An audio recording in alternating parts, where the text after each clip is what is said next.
Halo, assalamualaikum warahmatullahi wabarakatuh. Jumpa lagi bersama saya di channel Mas Vincent.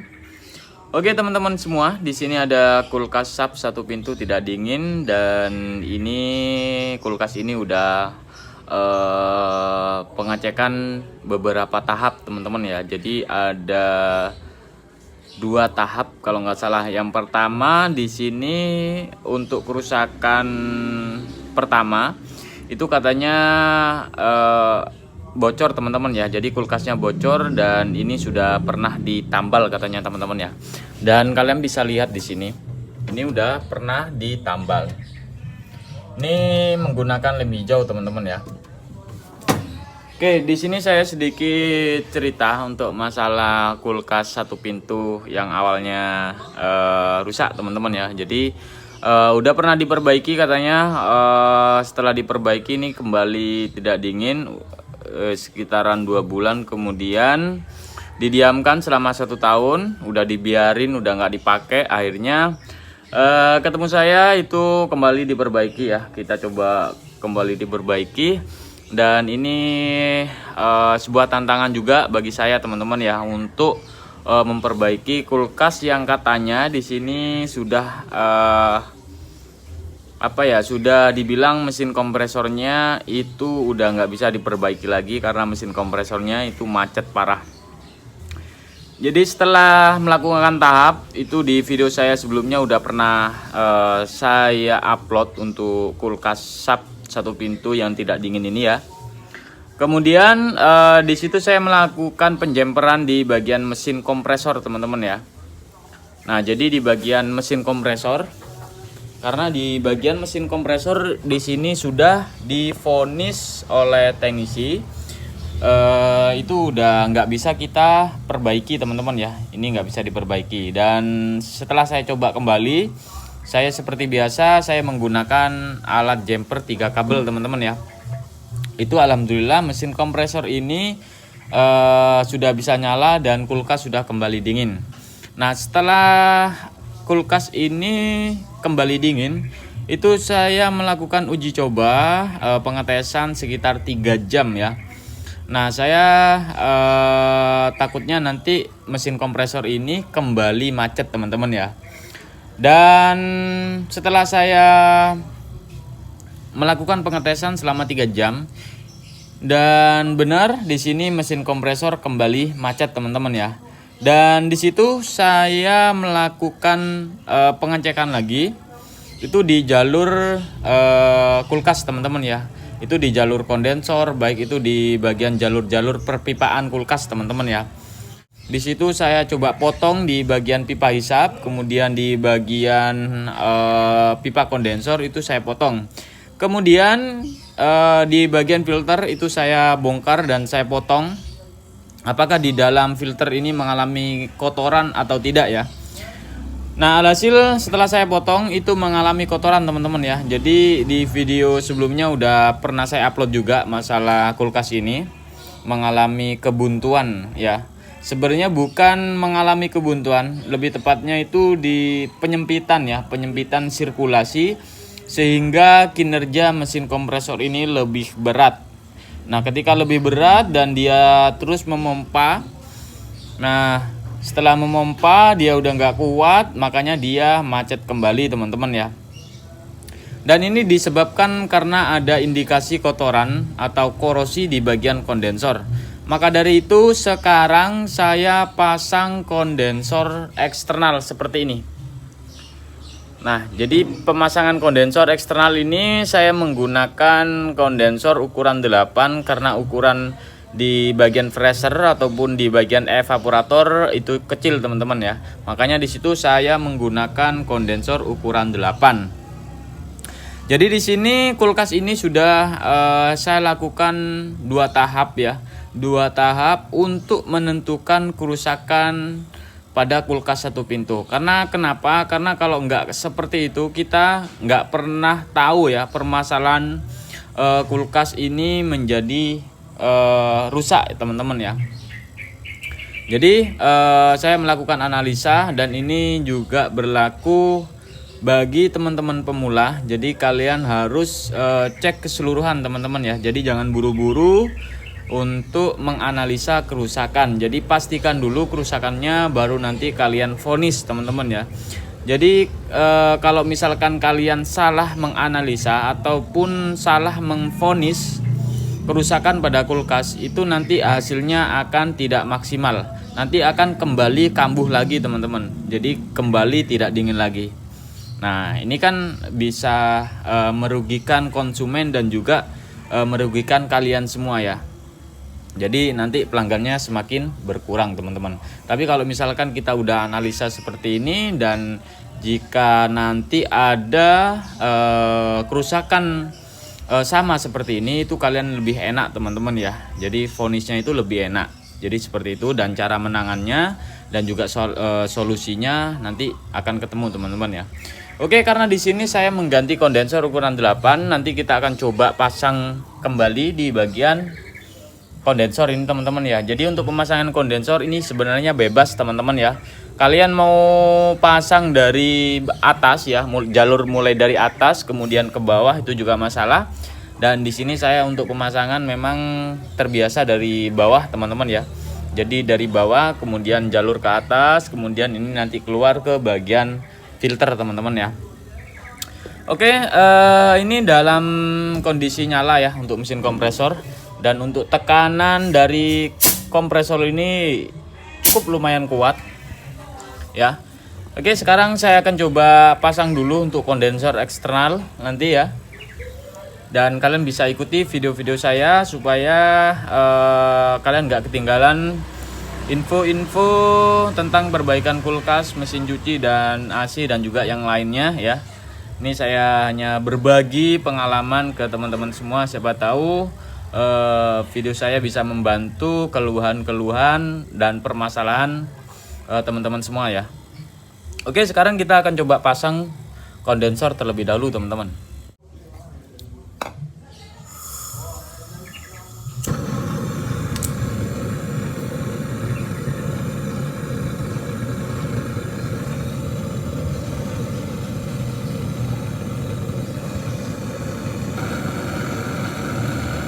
Jadi seperti biasa, di sini saya menggunakan fluk yang pasta teman-teman ya.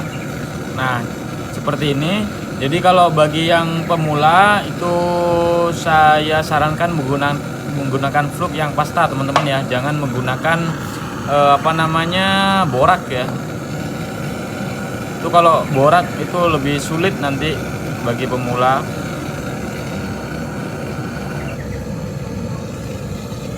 Untuk penggunaan fluk itu jangan terlalu banyak-banyak teman-teman ya.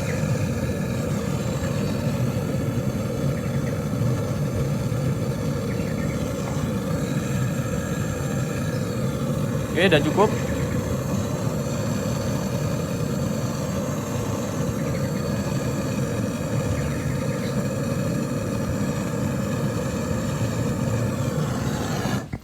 Oke, jadi seperti itu. Jadi apinya jangan terlalu besar ya teman-teman ya untuk mengelas. Kita santai aja teman-teman ya. Oke, selanjutnya di sini karena di sini udah selesai, selanjutnya kita pemasangan di bagian filter teman-teman ya. Oke, sekarang saya pasang untuk filter yang baru teman-teman ya. Jadi untuk pemasangan filter di sini untuk kapiler pemakuman ya. Jadi pipa kapiler pemakuman kita sesuaikan aja.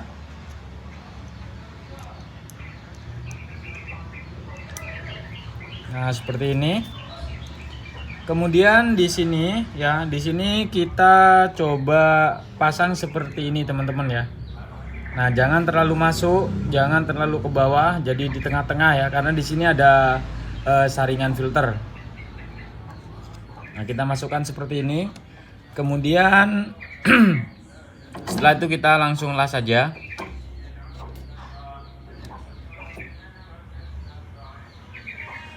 Oke, seperti ini. Dan usahakan teman-teman ya, jadi usahakan itu bersih, semuanya bersih, apalagi di bagian pipa kapiler itu harus bersih banget teman-teman ya.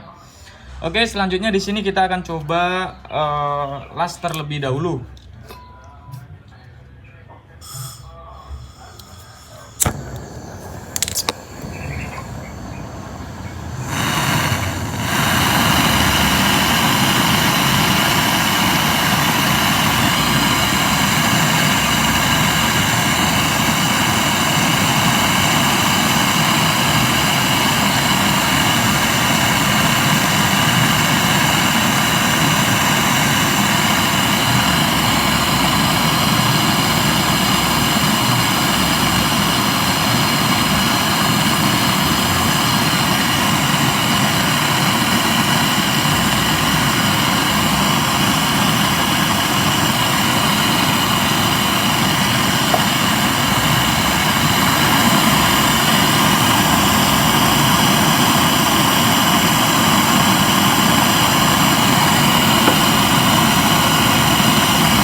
Oke, di sini sudah selesai, baru kita akan coba nyalakan terlebih dahulu teman-teman ya. Oke, di sini sudah nyala dan kita akan coba cek apakah ada yang bocor di las-lasan kita ya. Nah, seperti ini. Ini nggak ada yang bocor. Ini juga aman. Nah, kalian bisa gunakan kaca teman-teman ya untuk melihat sisi di bagian belakang sini. Nah, kalau misalkan kalian yakin dengan pengelasan kalian ya nggak usah teman-teman ya. Kemudian setelah itu di sini apakah pemasangan pipa kapiler buntu atau tidak? Di sini kalian bisa tekan di sini ya. Jadi kalian bisa tutup. Nah, di sini ada udara ya ketika kita lepas.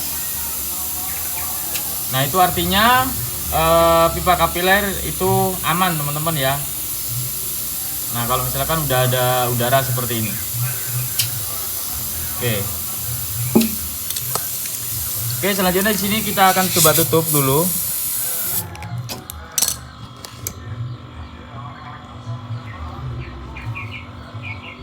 Oke, kita lakukan flashing dikit-dikit ya.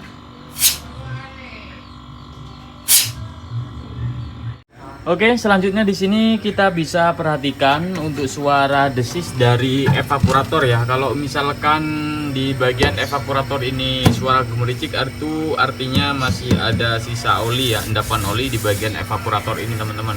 Tapi kalau misalkan suara hanya desis saja, itu besar kemungkinan di bagian evaporator ini udah bersih teman-teman ya. Dan kalian bisa dengar di sini. Ya, jadi suaranya itu enggak suara gemericik, hanya saja suara desis saja teman-teman ya. Itu artinya di bagian evaporator itu bersih teman-teman ya.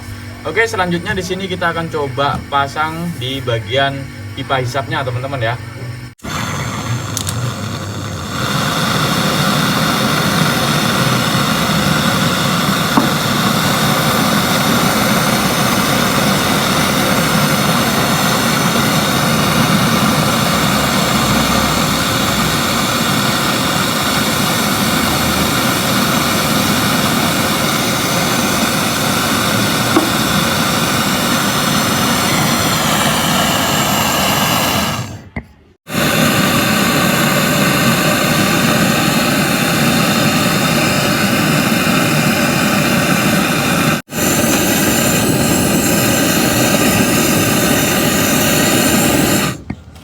Oke, setelah kita semua pasang dan kita las semuanya, saatnya kita ke pemakuman teman-teman ya.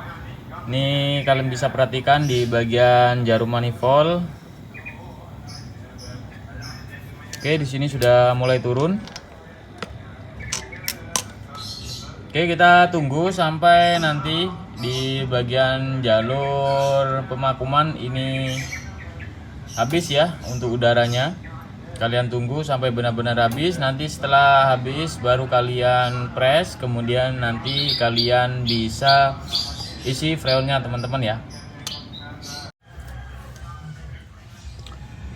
Oke teman-teman semua, di sini udah saya isi. Kemudian kita akan coba tutup. Ini di 60 berapa? 65 kalau nggak salah ya.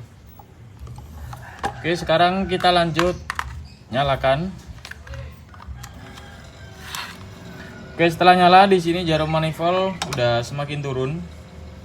Ini besar kemungkinan di 0 ya. Kita lihat aja di sini.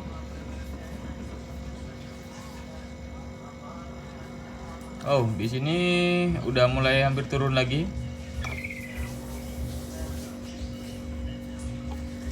Ya, seperti ini. Ini kita biarkan aja dulu biar sirkulasi. Di bagian kondensor di sini sudah panas ya. Oke, di sini stuck di bawahnya 0 ya sedikit. Oke, dia naik. Kita biarkan aja dulu.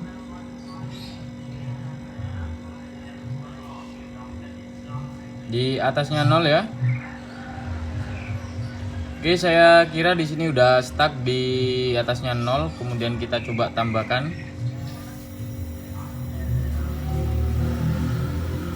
Nah, di sini untuk kondensor di sini sudah mulai panas ya. Nah, ini kondensor sudah mulai panas. Oke, kita stop. Oke, selanjutnya kita isi lagi.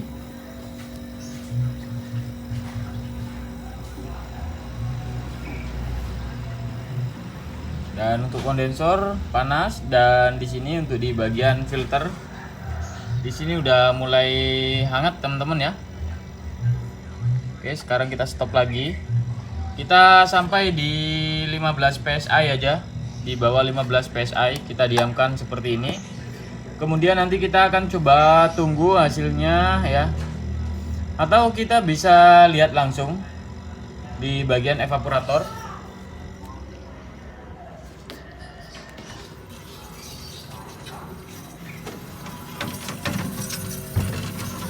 Oke. Aduh, di sini udah keras. Oke, di sini saya coba nyalakan flashnya terlebih dahulu. Nah, ini ya. Ini kalian bisa lihat di sini.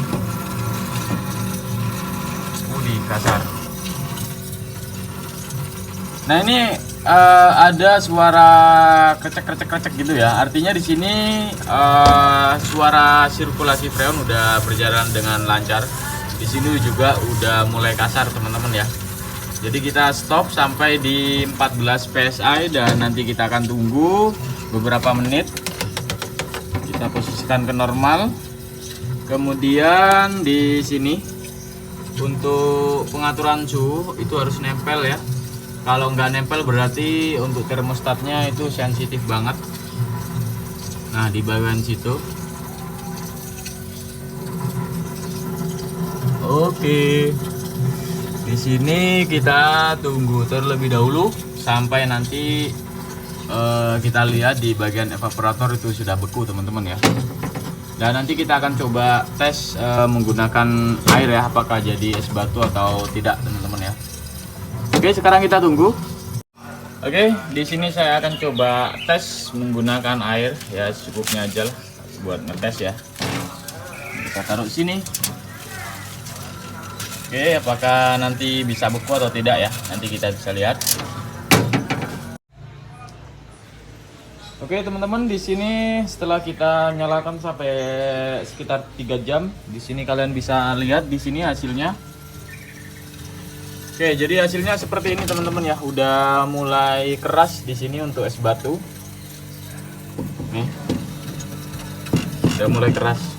Jadi seperti itu ya teman-teman ya, untuk memperbaiki sebuah kulkas yang tidak dingin.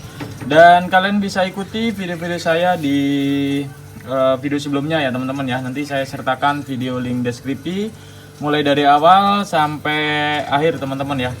Oke, mungkin itu aja. Jangan lupa untuk like, share, dan subscribe. Wassalamualaikum warahmatullahi wabarakatuh.